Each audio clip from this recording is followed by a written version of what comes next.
So आजकाल doctor Botox हे खूपच जास्त ट्रेंडमध्ये, लोक यंग दिसण्यासाठी बोटॉक्सचा खूप वापर करतात आणि सोशल मीडियावरती सगळीकडे तेच आहे. सो हे सोशल ट्रेंड्समधून येणारे पेशंट आमच्या OPDत आले तर सगळ्यात पहिले आम्ही त्यांना ॲडवाईस करतो की प्लीज मोबाईल 5 मिनटं बाजूला ठेवा आणि तुमच्या चेहऱ्याला रिलेटेड किंवा तुम्हाला काय प्रॉब्लेम आहे हे आपण डिस्कस करू. पण मग ह्यांनी नॅचरल एजिंग प्रोसेसवरती काही परिणाम होतो का? बोटॉक्स फिलरचा सटल आणि योग्य प्रमाणे उपयोग केला तर ते अँटी एजिंग ट्रीटमेंटची एक ड्रॅमॅटिक स्टेज ठरते. ओके, मग असं काही आहे का तुम्ही एकदा बोटॉक्स केल्यावरती 100% टचअप करावंच लागेल? पण असं कुठलंच कंपल्शन नाही आहे की तुम्हाला करून घ्यायलाच लागेल आणि नाही केलं तर तुमचा चेहरा विचित्र दिसेल, तसं नाही आहे. It is as per your requirement. तर इन्स्टंटली रिकरेक्ट करता येतात का गोष्टी?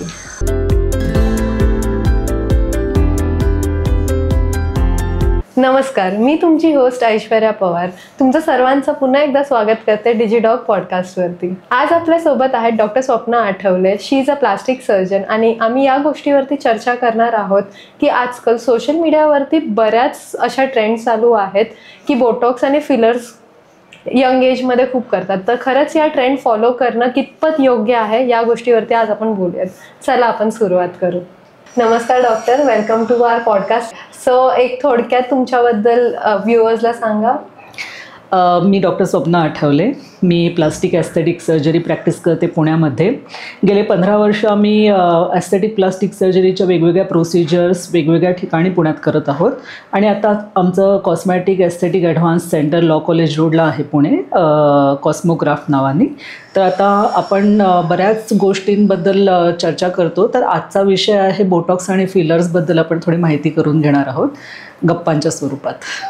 सो आजकाल डॉक्टर बोटॉक्स हे खूपच जास्त ट्रेंडमध्ये, लोक यंग दिसण्यासाठी बोटॉक्सचा खूप वापर करतात आणि सोशल मीडियावरती सगळीकडे तेच आहे. सो तुमचं काय म्हणणं आहे ह्याच्यावरती? ते ट्रेंड म्हणून करावं लोकांनी? सो हा प्रश्न खूप छान आहे ऐश्वर्या, की आपण सध्या सोशल मीडियाच्या इतक्या आहारी गेलो आहोत की आपण सोशल मीडियावर जो ट्रेंड आहे तो प्लास्टिक सर्जरी प्रॅक्टिसमध्ये खूप उतरताना दिसतो आहे. सो बरेच वेळा आता सगळ्यांनाच मोबाईल आणि मीडिया ॲक्सेसिबल झाल्यामुळे बरेच क्लायंट म्हणा, पेशंट म्हणा आमच्याकडे असे येतात आणि डायरेक्ट मला मोबाईलच कधी कधी दाखवतात की मॅडम हे बघा बिफोर आफ्टर, मला असंच करून पाहिजे. सो अशा प्रकारचे ट्रेंड्स आता खूप जास्त आल्यामुळे मला वाटते की बोटॉक्स फिलर्स हा पण एक ट्रेंडचा पार्ट आहे. सो सोशल मीडियाचा प्रभाव ॲस्थेटिक प्रॅक्टिसवर किंवा प्लास्टिक सर्जरी प्रोसिजर्सवर खूप जास्ती आहे. सो आजकाल जे यंग लोक आहेत, जे 20sमध्ये आहे, 30sमध्ये आहे, जसं तुम्ही बोललात की मोबाईलमध्ये दाखवून येतात की असं केलंच पाहिजे, तर अशा एक्सपेक्टेशन्स कुठेतरी चुकतात का? तर त्यांच्या यंग एजमध्ये केल्यावरती त्यांना स्किनमध्ये काही प्रॉब्लेम्स येऊ शकतात का? सो हे सोशल ट्रेंड्समधून येणारे पेशंट आमच्या OPDत आले तर सगळ्यात पहिले आम्ही त्यांना ॲडवाईस करतो की प्लीज मोबाईल 5 मिनटं बाजूला ठेवा आणि तुमच्या चेहऱ्याला रिलेटेड किंवा तुम्हाला काय प्रॉब्लेम आहे हे आपण डिस्कस करू. त्याला आम्ही फेशियल ॲनालिसिस म्हणतो.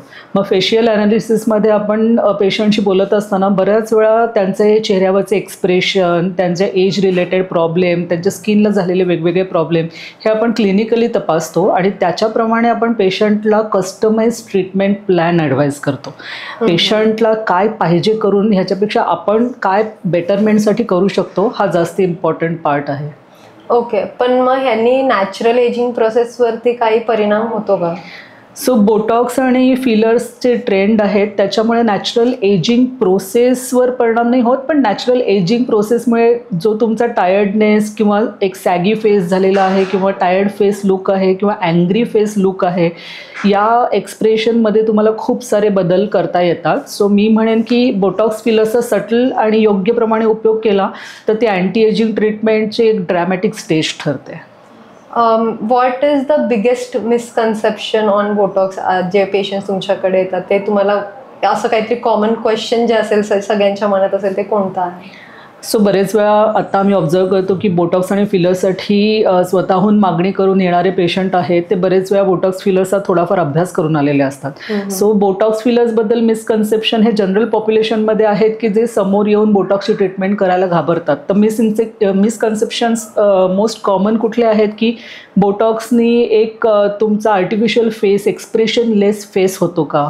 तर हे सगळ्यात मेन बोटॉक्स ट्रीटमेंट करायच्या आधी पेशंट्स विचारतात की आमचे सगळे नॅचरल एक्सप्रेशन जे आहेत फेसवरचे ते हाईड होऊन जातील का बोटॉक्स केल्याने.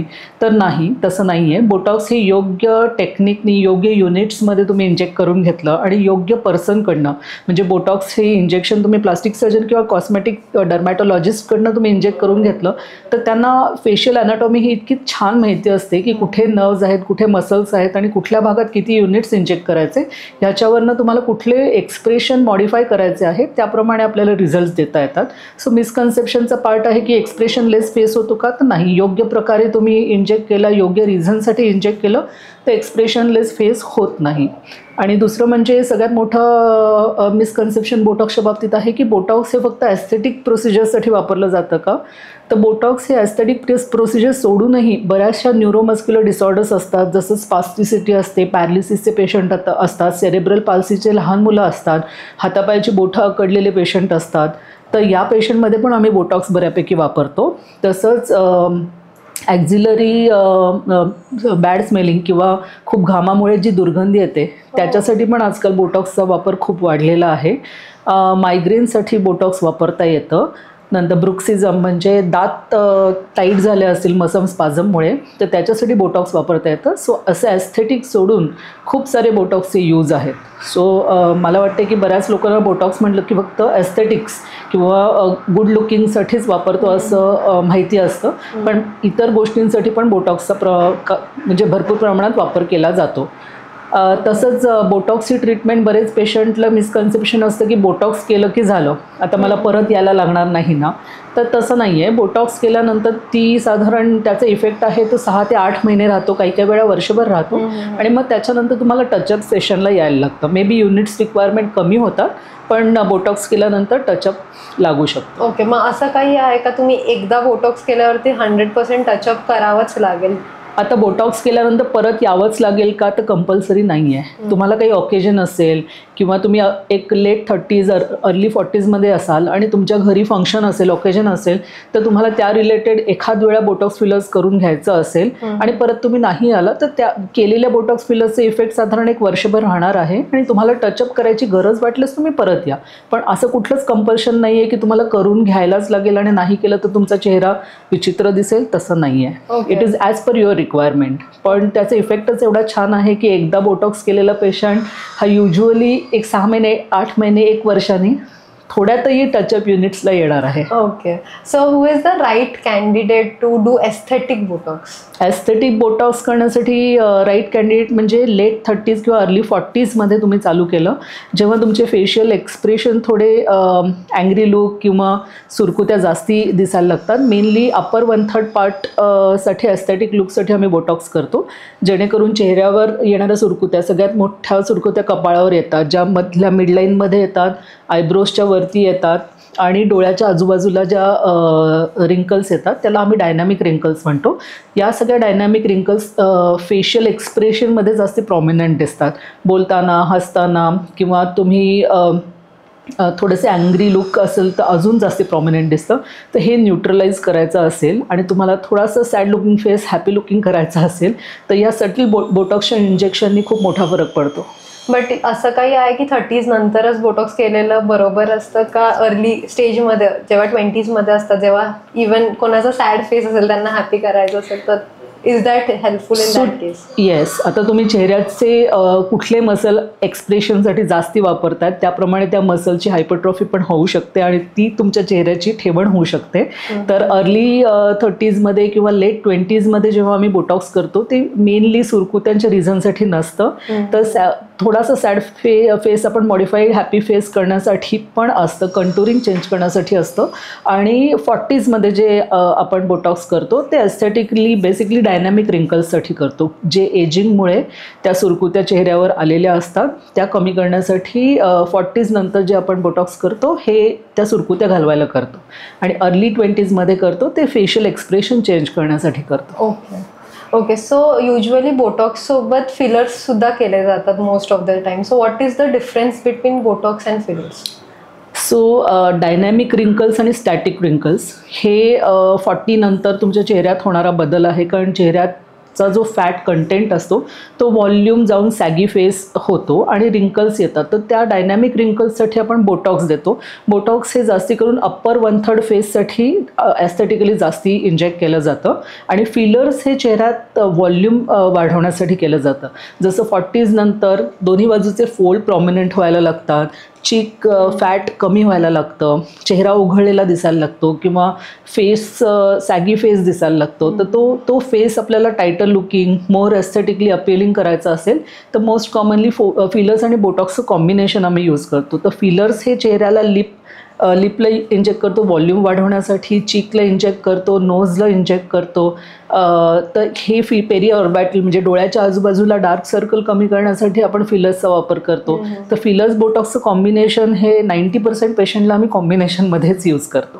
ओके मी परवाच एक इंस्टाग्रामवरती रील बघितली ज्याच्यामध्ये देर वॉज समथिंग बोटॉक्स का फिलर्स होते अँड ते फेल गेलेलं होतं आय गेस, आणि असं वरती गेल्यावरती ते वरती जात होतं, खालती गेल्यावरती ते खालती जात होतं.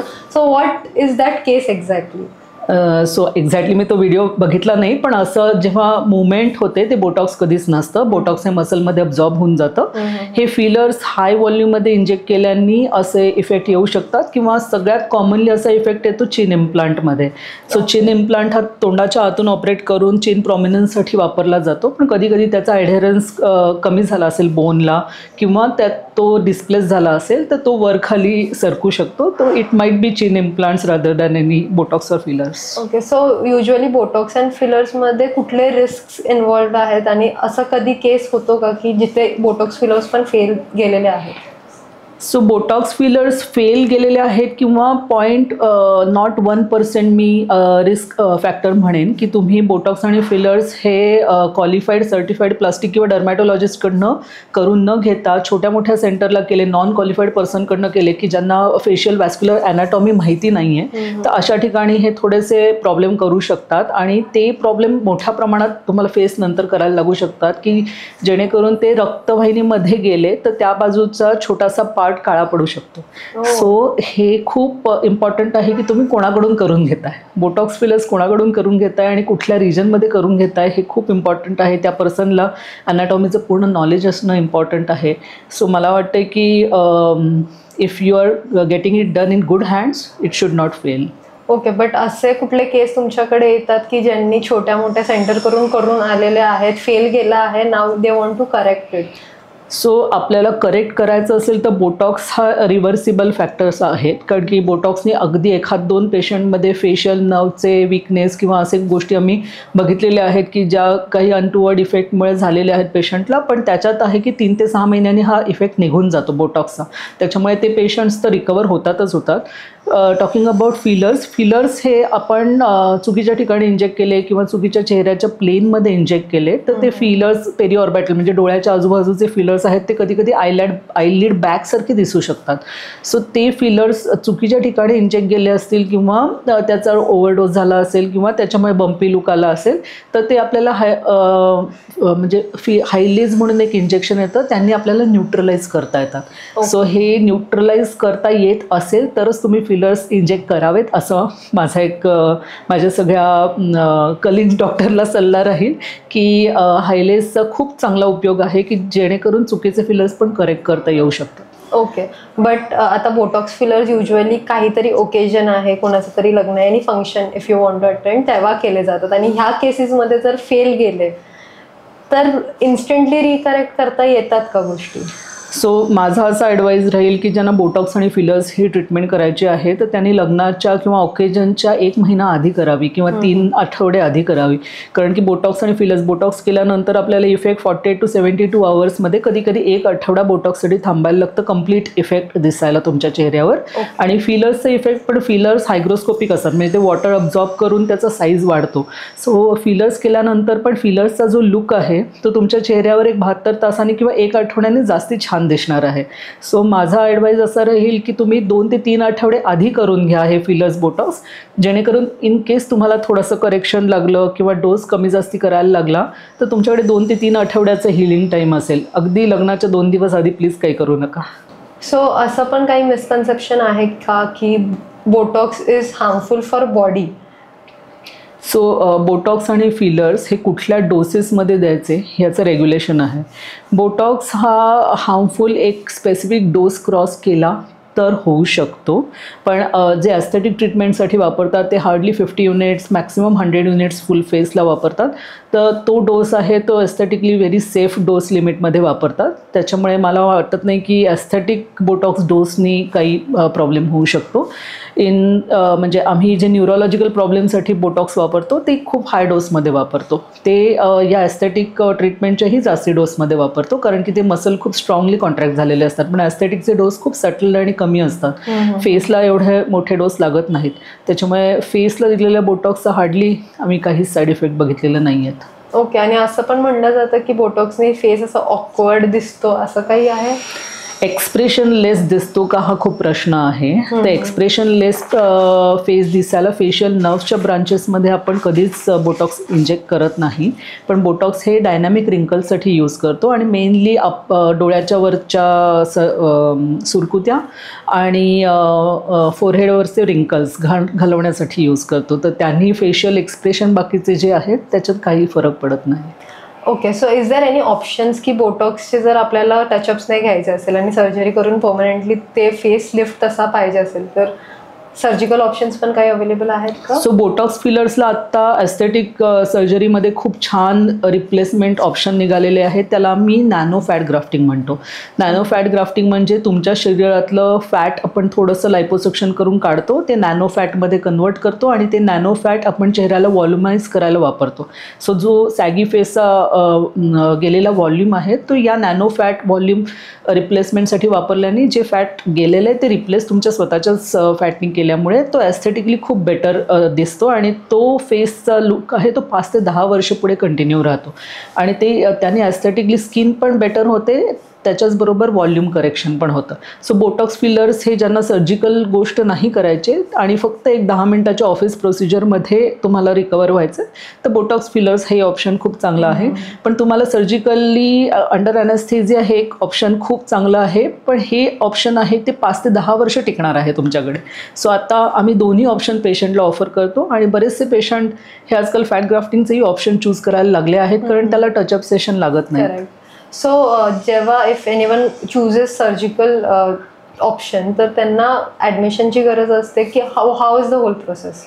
सो मोस्टली ही डे केअर प्रोसिजर असते ज्याच्यात तुम्हाला फक्त एक झोपेचं औषध दिलेलं जातं आणि त्या झोपेच्या इंजेक्शनमध्ये आम्ही थोडं फॅट विड्रॉ करतो.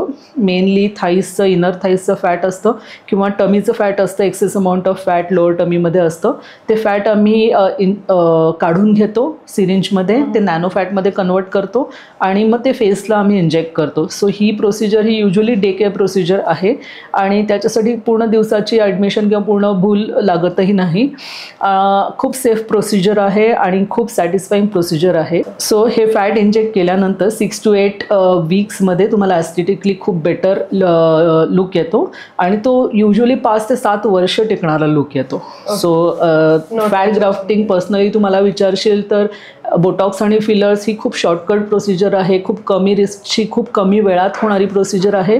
फॅट ग्राफ्टिंग ही सर्जिकल प्रोसिजर आहे पण ती खूप सॅटिस्फाईंग प्रोसिजर आहे कारण की पेशंट तुमच्याकडे वर्ष, 2 वर्ष, 3 वर्षांनी जरी आलात तरी तुम्हाला ते तुम्ही केलेल्या इंजेक्शनचा लुक दिसत राहतो. सो मला तो ॲज अ सर्जन विचारशील तर मला फॅट ग्राफ्टिंग जास्त आवडतं. I was about to ask you that question. Okay, so coming on a generic level, असे कोणते एस्थेटिक सर्जरीज किंवा एस्थेटिक ट्रीटमेंट्स आहेत जे आजकाल खूप ट्रेंडमध्ये आहे किंवा लोकांना आजकाल त्याची खूप गरज आहे? फॉर एक्झाम्पल ॲक्ने स्कार झालं. Acne scar usually most of the cosmetic ट्रीटमेंटने खूप वेळ लागतो रिकवर व्हायला, तर असे किती ऑप्शन्स आहेत आपल्याकडे? सो यंग पेशंट्समध्ये तू विचारशील तर ॲक्ने स्कार हा फेसला होणारा खूप कॉमन प्रॉब्लेम आहे आणि ॲक्यूट ॲक्ने होऊन गेल्यानंतर चेहरा पूर्ण ॲक्ने स्कारने भरलेले भरपूर पेशंट आमच्याकडे येतात. तर त्यांना आम्ही भरपूर सारे वेगवेगळे ट्रीटमेंट ऑप्शन्स कॉम्बिनेशनमध्ये ऑफर करतो, जसं फेशियल फॅट ग्राफ्टिंग आहे, मायक्रो निडलिंग आहे, MNRF आहे किंवा CO2 लेझर आहे. तो 2 ते 3 प्रकारचे ट्रीटमेंट तुम्ही एकत्र कॉम्बिनेशननी वापरलात तर त्यांचे सेशन्स कमी लागतात आणि 2 ते 3 सेशनमध्ये तुमचे ॲक्ने स्कार जवळजवळ 80% निघून जाऊ शकतात आणि तुमची चेहऱ्याची स्किन पूर्ववतपणे स्कारलेस होऊ शकते. सो हे ॲक्ने स्कारवर आता ॲडव्हान्स ट्रीटमेंट कॉम्बिनेशन ट्रीटमेंट्स निघाल्यामुळे खूप ॲडव्हान्टेज आहे. दुसऱ्या प्रकारचे यंग पेशंट येतात ते hair fall treatment, hair transplant, hair PRP. तर ह्या प्रकारचे सगळे ट्रीटमेंट ऑप्शन्स आता खूप रेग्युलरली आम्ही प्रॅक्टिसमध्ये वापरतो आहे. सो हे सगळे कमी सर्जिकल किंवा हेअर ट्रान्सप्लांट तर सर्जिकल आहे, नॉन सर्जिकल PRP आणि हेअर फॉल ट्रीटमेंटसाठी पण लेझरसाठी बरेच पेशंट येतात आणि आजकाल लेझर हेअर रिडक्शनचा पण खूप सारा ट्रेंड आहे. तर हेअर लेझर रिडक्शनचे पण खूप फायदे आहेत. ह्याच्या एस्थेटिक ॲज वेल एज नॉन एस्थेटिक गोष्टींसाठी पण हेअर रिमूव्हलसाठी पेशंट बरेच सेशनला येतात. आणि मग सर्जिकल ट्रेंड्स विचारशील तर सर्जिकल ट्रेंड्स मोस्ट कॉमन रायनोप्लास्टीचे आहेत, जे नाकाचा शेप बेटर करण्यासाठी आपण वापरतो. नंतर बोटॉक्स फिलर्स आपण बघितलं, त्याच्यानंतर गायनेकोमॅस्टिया, लायपोसक्शन, ब्रेस्ट इम्प्लांट, हे सारे पेशंट भरपूर स्वरूपात एन्क्वायरी करण्यासाठी येतात आणि हे सगळे यंग एज ग्रुप असतो. एनी सर्जिकल और non surgical options for birth marks किंवा ऑपरेशनल स्कार्स? सो ऑपरेशनल स्कार्सवर खूप सारे नॉन सर्जिकल ऑप्शन्स आहेत. ऑपरेशनल स्कारला पण आम्ही फॅट ग्राफ्टिंग करतो. ऑपरेशनल स्कारला आपल्याला MNRF करता येतं, CO2 लेझर करता येतं, इंजेक्टेबल्स करता येतात.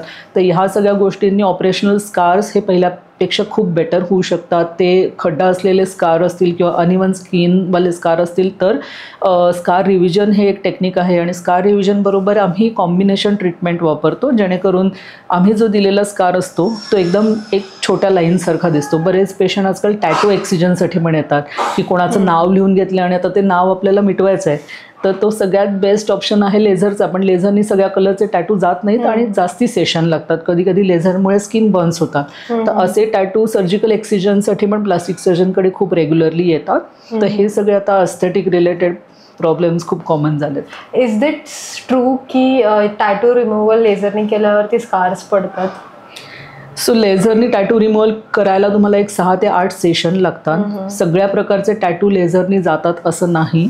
कधी कधी लेझरनी 50% टॅटू जातात आणि 50% टॅटू पसरतात. म्हणजे एक तुमचा फाईन वर्क केलेला टॅटू असतो, तो मर्ज होऊन पसरू शकतो आणि तुम्हाला डिफ्यूज पिगमेंटेशनवाला पार्ट तयार होतो. पण काय लिहिलं हे दिसत राहतं, म्हणजे डिफ्यूज होतं पण दिसत राहतं, पूर्णपणे जात नाही. मग अशा ह्याला लेझर कंप्लीट केल्यानंतर पण कधी कधी सर्जिकल प्रोसिजरने तो टॅटू काढून घ्यायला लागतो.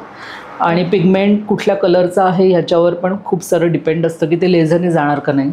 राईट. आणि असे काही जॉ लाईन करेक्ट करायची असेल तर ह्यासाठी कुठले सर्जरीज किंवा कुठले प्रोसिजर्स अवेलेबल आहेत? सो चिन प्रॉमिनन्स करण्यासाठी आणि जॉ लाईन करेक्शनसाठी 2 ऑप्शन आहेत. परत आपण बघून ज्यांना नॉन सर्जिकल ऑप्शन पाहिजे आहे आणि जे टचअप सेशनला तयार आहेत अशा लोकांना आपण फिलर्सचं ऑप्शन पण देतो, चिन प्रॉमिनन्स आणि जॉ लाईन प्रॉमिनन्ससाठी. आणि ज्यांना परमनंट सोल्युशन पाहिजे आहे किंवा काही काही आता जेंडर चेंजचे पण पेशंट आमच्याकडे येतात, तर अशा ह्यांना जॉ लाईन प्रॉमिनन्स पाहिजे असेल तर चिन इम्प्लांट आणि जॉ इम्प्लांट हे पण खूप सारे ऑप्शन्स अवेलेबल आहेत. सो आजकाल असा पण ट्रेंड निघाला आहे की बॉडी काउंटरिंग वगैरे यंग एजमध्ये स्पेशली, तर इज दॅट सेफ इनफ आणि कुठल्या कंडिशन्समध्ये ह्या गोष्टी कराव्या?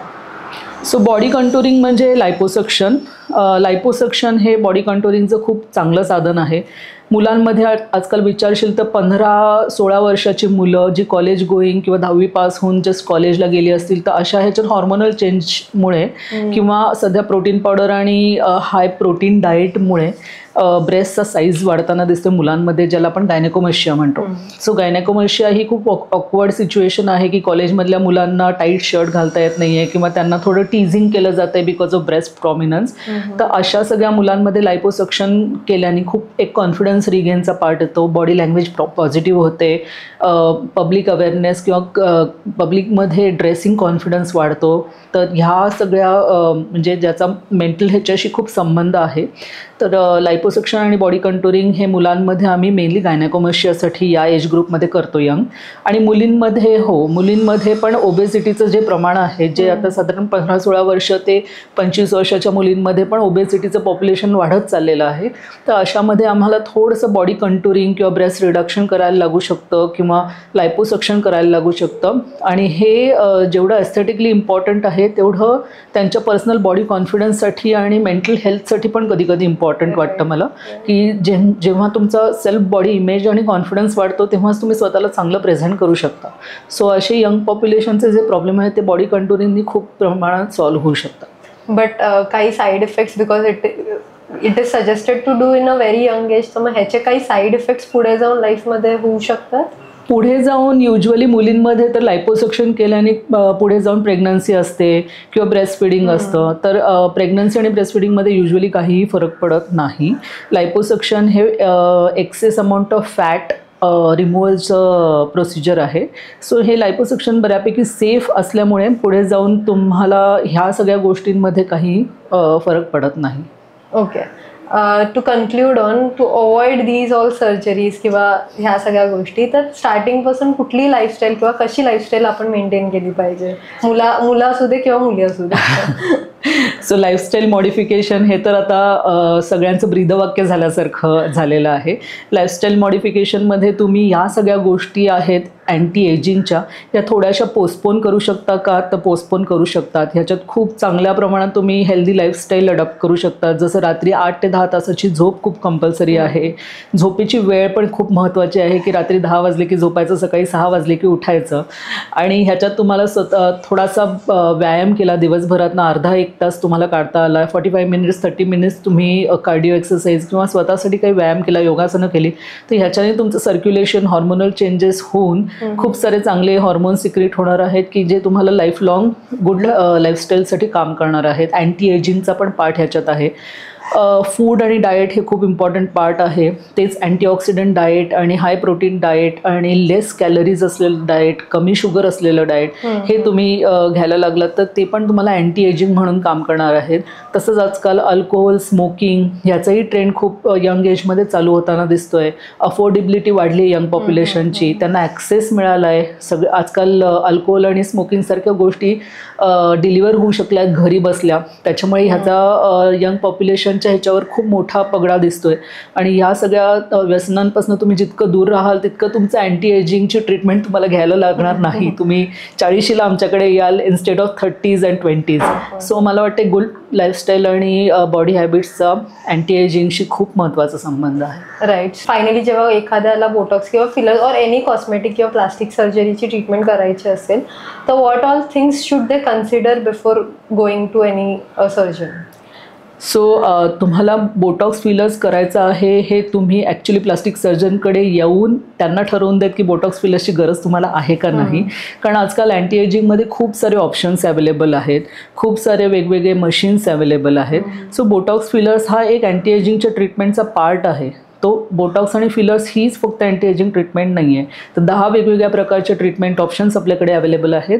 आणि तुम्ही जेव्हा प्लास्टिक सर्जनकडे येतात ते फुल फेस ॲनालिसिस करून, तुमचं एक्सप्रेशन बघून, तुमचं एज बघून, तुमच्या रिक्वायरमेंट बघून तुमच्यासाठी कस्टमाइज प्लॅन तयार करतील की या सगळ्या 3-4 गोष्टी केल्या की तुम्हाला अँटी एजिंग इफेक्ट येईल आणि तो लाँग टर्म सस्टेन राहील. कॉस्मेटिक आणि प्लास्टिक सर्जरीची ट्रीटमेंट तुम्ही कन्सिडर करत असाल तर डॉक्टरला तुमच्यासाठी डिसिजन घेऊन देत, कारण की 8 ते 10 वेगवेगळ्या प्रकारचे अँटी एजिंग आणि एस्थेटिक ट्रीटमेंट्स आजकाल अवेलेबल आहेत. तर आम्ही पेशंटचं पूर्ण फेशियल एक्सप्रेशन चेक करून, फेशियल ॲनालिसिस करून, त्यांची रिक्वायरमेंट, एज, हे सगळं कॅल्क्युलेट करून त्यांना ट्रीटमेंट कस्टमाइज प्लॅन ऑफर करतो, ज्याच्या 2-3 ट्रीटमेंटचं कधी कॉम्बिनेशन असतं. सो बोटॉक्स फिलर्स हे एक अँटी एजिंग ट्रीटमेंटचा पार्ट झाला. त्याच्याबरोबरच कधी लेझर्स आहेत, कधी हायड्रोफेशियल्स आहेत, सो MNRF आहेत, मायक्रो निडलिंग आहेत. तर काही पेशंटच्या चेहऱ्यावर स्कार असतात, काही बर्थ मार्क्स असतात, काही मस असतात, तर त्याच्यासाठी पण कॉम्बिनेशन ट्रीटमेंट करायला लागते. सो आम्हाला कधी सिक्वेन्समध्ये या ट्रीटमेंट प्लॅन करायला लागतात आणि सेशन्समध्ये प्लॅन करायला लागतात. तर हे सगळं कम्प्लिटली फेशियल ॲनालिसिस आणि काउन्सिलिंग करून प्रत्येकाच्या रिक्वायरमेंटप्रमाणे ती ट्रीटमेंट कस्टमाइज करायला लागते. Okay, so thank you so much for joining us today ma'am. आणि आम्हाला खूप छान वाटलं, ऑब्व्हियसली आमच्या व्ह्युअर्सला पण खूप छान वाटलं असेल आजच्या आपल्या गप्पा ऐकून. So thank you so much for joining. Thank you Aishwarya, thank you. Yes, तुम्हाला मॅमची अपॉइंटमेंट हवी असेल तर आम्ही त्यांचा कॉन्टॅक्ट नंबर डिस्क्रिप्शनमध्ये मेन्शन केला आहे. फॉर एनी अपॉइंटमेंट और query related concerns you can call her directly.